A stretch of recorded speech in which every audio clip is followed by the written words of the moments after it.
यशोदा मैया को जैसे तैसे समझाया बुझाया, बाहर निकले हैं सब ग्वाल बाल गोपियां, रास्ता घेर के खड़े थे, रथ को रोके खड़े थे। जय जय श्री राम। रास्ता रोके खड़े थे सब, नहीं हम आपको नहीं जाने देने वाले। कन्हैया ने समझाया, अरे पहली बार ये मथुरा मंडल के राजा ने तुम्हारे हम ग्वाल बालों में से किसी को निमंत्रण देके बुलवाया है, और तुम सब ऐसे रास्ता रोके खड़े हो। तुम्हारे लिए तो गर्व की बात है, जाने दो हमें। ग्वाल बाल गोपियां कहती हैं, नहीं आप जाएंगे तो आपके साथ साथ हम भी चलेंगे। अरे तुम सब चलोगे, केवल मुझे उन्होंने बुलाया है, मुझे निमंत्रण भेजा है, और मैं आप सबको अगर लेके चलूं तो वहां उनकी व्यवस्था अगर अनुकूल ना हुई तो इतने लोगों को कहां बिठाएंगे, कहां रखेंगे। कन्हैया हम कहीं भी रह लेंगे, हम सड़क पे रह लेंगे, लेकिन हमें अपने साथ ले चल। कन्हैया ने कही, नहीं, इससे हमारी प्रतिष्ठा पे आंच आएगी और महाराज की भी प्रतिष्ठा पे आंच आएगी, इसलिए आप लोग जिद ना करें, आप लोग यहीं रहें, मैं जल्दी लौट के आ जाऊंगा। ग्वाल बाल ने, गोपियों ने कहा, ठीक है हम साथ नहीं चलेंगे आपके, कुछ दूर तक हमें साथ चलने दो, कुछ दूर तक हम आपके साथ चलेंगे। ठीक है चलो। जैसे तैसे कन्हैया का रथ आगे बढ़ा है, थोड़ी दूर आगे बढ़ा, कन्हैया ने रथ को रोका और ग्वाल बालों से, गोपियों से प्रार्थना की, जिसे जल्दी बुलाना हो ना उसे दूर तक छोड़ने नहीं जाना चाहिए। तुम सब अब यहीं से लौट जाओ।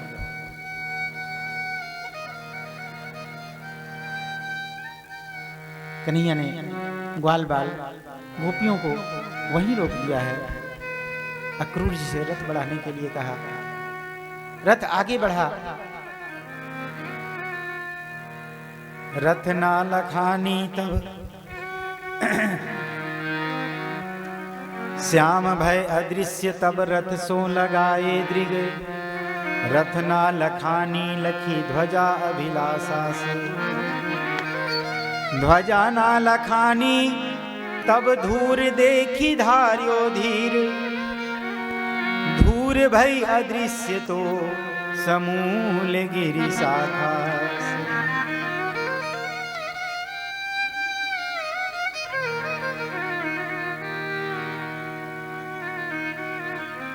जब तक रथ आगे बढ़ता रहा, गोप गोपियों के मन में ऐसा था, गोविंद हर बार कुछ न कुछ अनहोनी मजाक किया करते हैं। गोविंद की आदत है हंसी करने की। हो सकता है गोविंद ये हमसे हंसी कर रहे हो, थोड़ी दूर जाए और लौट के आके कहे मैं तो हंसी कर रहा था।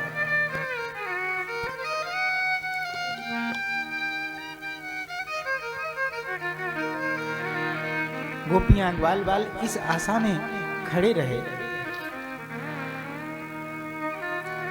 रथ आगे बढ़ता जा रहा था, अब श्याम सुंदर दिखाई नहीं पड़ते उस रथ पे, केवल रथ रथ दिखाई पड़ता है। गोपियों के मन में अभी भी आशा थी कि लौट आएंगे और लौट के कहेंगे मैं तो हंसी कर रहा था। श्याम भय अदृश्य तब रथ सो लगाए दृग, रथ ना लखानी लखी ध्वजा अभिलाषा से। ध्वजा ना लखानी तब धूर देखी धार्यो धीर। जब रथ भी नहीं दिखाई पड़ने लगा, रथ की केवल ध्वजा दिखाई पड़ती है, तब तक गोप गोपियों के मन में अभी भी अभिलाषा थी। अब वो ध्वजा भी नहीं दिखाई पड़ रही है, रथ से जो उड़ी हुई धूल है वो धूल दिखाई पड़ती है। तब तक ग्वाल बाल गोपियां अपने हृदय में धैर्य धारण किए हुए हैं। धूल भई अदृश्य तो समूल गिरी शाखा से। जैसे ही वो धूल भी अदृश्य हो गई, सब बाल बाल गोपियां मूर्छित हो करके धड़ाम धड़ाम गिरने लग गए। किसी को चेतना न रही। जैसे तैसे इन सबको घर लाया गया। इधर श्याम सुंदर जमुना किनारे पहुंचे हैं।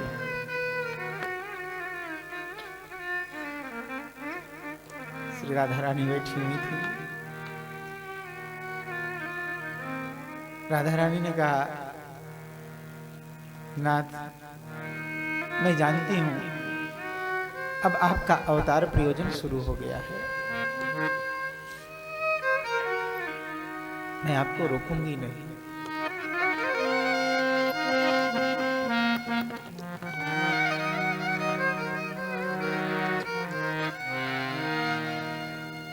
लेकिन आपसे एक प्रार्थना जरूर।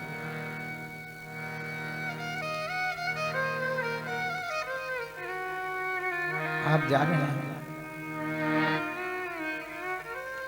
आपने जिस कारण से अवतार लिया है,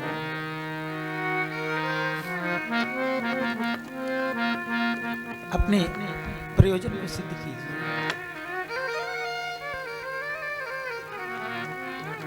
लेकिन प्रार्थना बस इतनी है, गोविंद,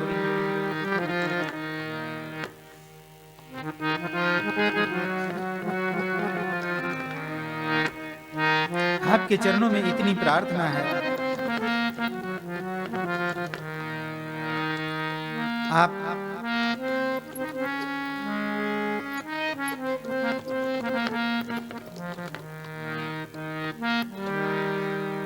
हम ब्रजवासियों को सुध लेते हैं।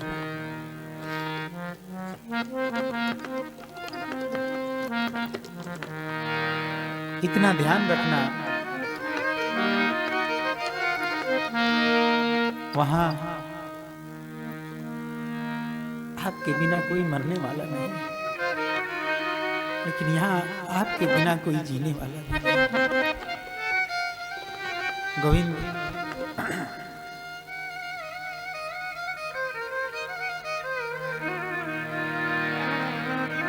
हम ब्रजवासियों को कभी याद कर लिया करना। तुम जा तो रहे हो ब्रज छोड़ के,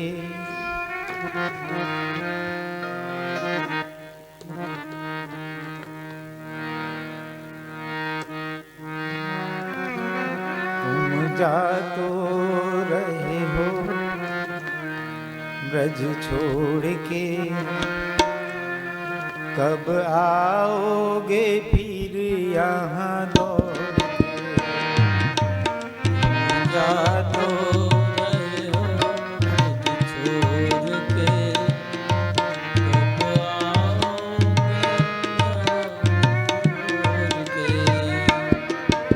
तुम जा तो रहे हो ब्रज छोड़ के, आओगे फिर यहाँ दौड़ के। जा तो रहे हो ब्रज छोड़ के, आओगे फिर यहाँ लौट के।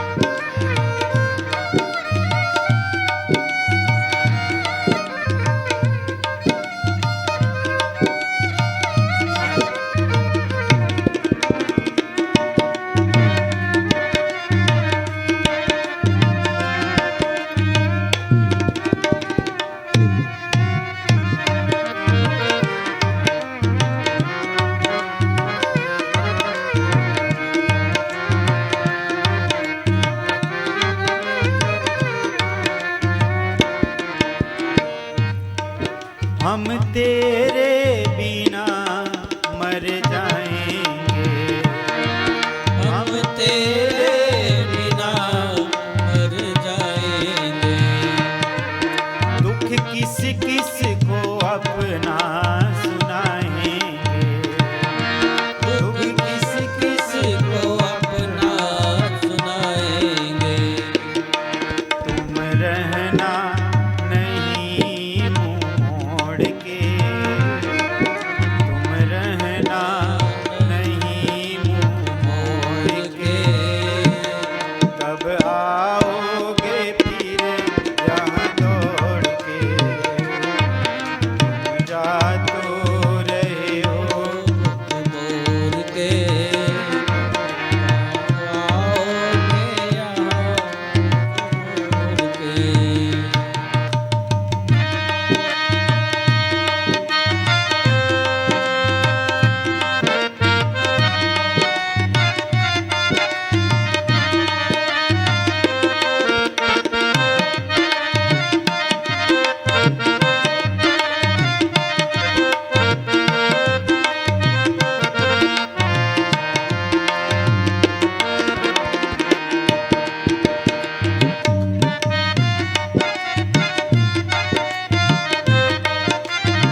के।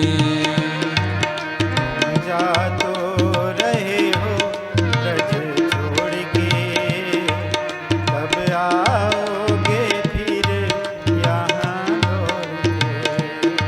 तुम जा तो रहे हो ब्रज छोड़ के, कब आओगे फिर यहाँ लौट के।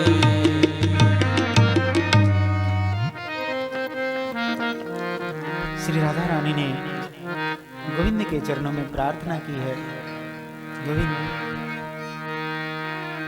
आप हम ब्रजवासियों को ये आशीर्वाद प्रदान करो, आपका नाम सदैव हम जपते हैं,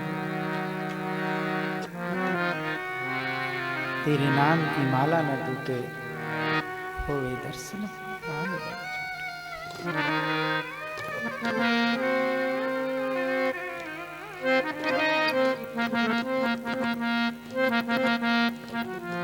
अंत समय आवे,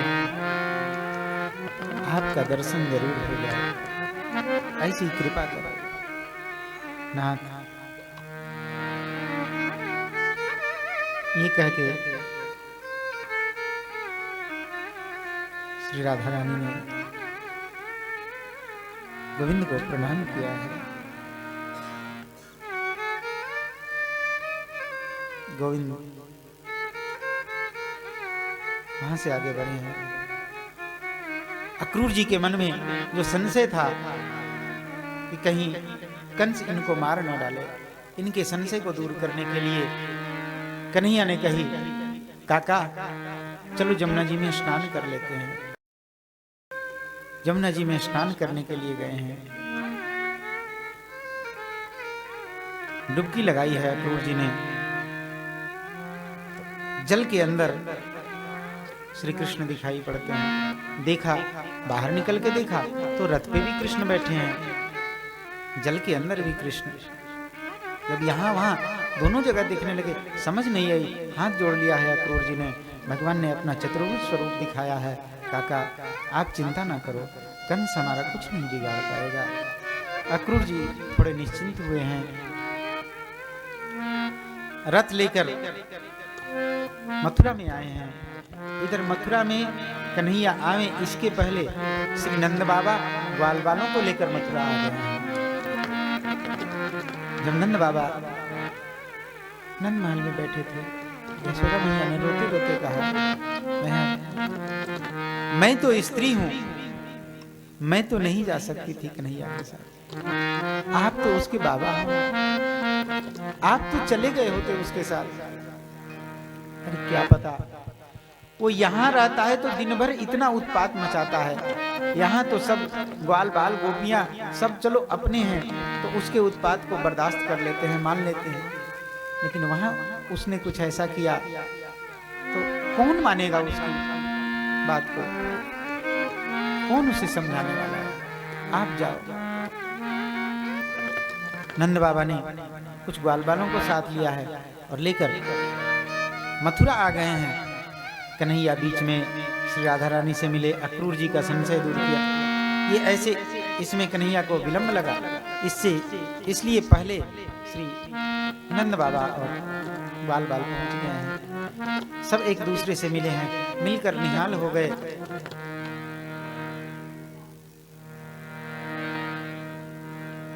भोजन विश्राम इत्यादि किया और उसके बाद कन्हैया ने नंद बाबा से कही, बाबा हम थोड़ा ये नगर घूम के आते हैं। नंद बाबा ने कही, देखो ये अपना ब्रजमंडल नहीं है, यहाँ मथुरा के लोग हैं, ये पता नहीं क्या करें, इसलिए सीधे सीधे जाना, सीधे सीधे आना। कन्हैया ने कही ठीक है। कन्हैया चले वहां से ग्वाल बालों को लेकर, ग्वाल बालों के साथ में घूम रहे थे तो मथुरा के लोग इन लोगों को देखकर हंसी करने लग गए। हंसी क्यों? इनके कपड़े गांव के कपड़े थे और ये नगर के लोग ठहरे, इसलिए हंसी कर रहे थे।